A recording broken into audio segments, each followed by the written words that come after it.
In India and Pakistan, Yep. I understand that India and Pakistan began a session process to join the Shanghai Cooperation Organization. I wonder how the United States views that, especially, but also, I mean, to combine that question to follow up on the questions on Russia yesterday, where General Dunford referred to Russia as the biggest national security threat.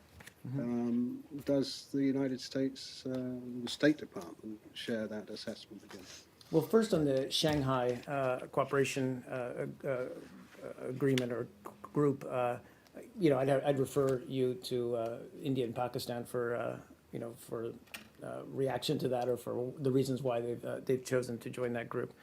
With respect to your question about General Dunford's remarks yesterday, I think John, when he was here yesterday, was very clear on this issue. That General Dunford is expected to provide his views, his assessment on which nations or entities pose a threat to the United States, and that's his job. We certainly, as John spelled out yesterday, recognize the challenges that Russia, primarily through its actions in Ukraine, poses to the region. And as John spelled out, we've taken many steps from reassurance with our NATO allies, reassurance measures rather, to pursuing a peaceful diplomatic solution in Ukraine via the Minsk commitments and implementation of them to address those challenges. But I would add that the Secretary doesn't agree with the assessment that Russia is an existential threat to the United States, nor China, quite frankly. Why not? Well, They basically went in and took Crimea, which had been part of Ukraine since 1954, just took it back, again, even though the U.S. doesn't recognize it. Sure.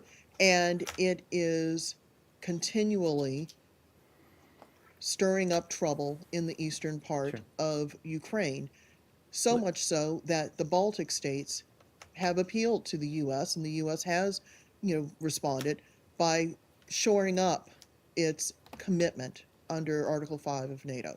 So, why shouldn't the U.S. regard Russia as an existential threat? existential threat. Well, let me finish first of all. And I included China as well.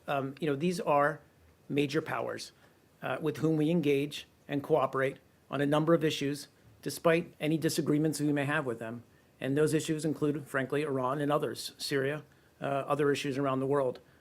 I would just say what the Secretary does consider an existential threat is the rapid growth of extremist groups like ISIL, particularly in ungoverned spaces.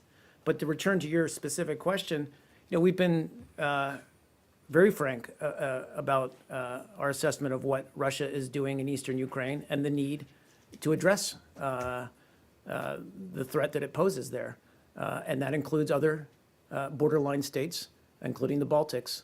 And as I said, we've addressed that through our reassurance efforts with our fellow NATO allies, and we'll continue to do that.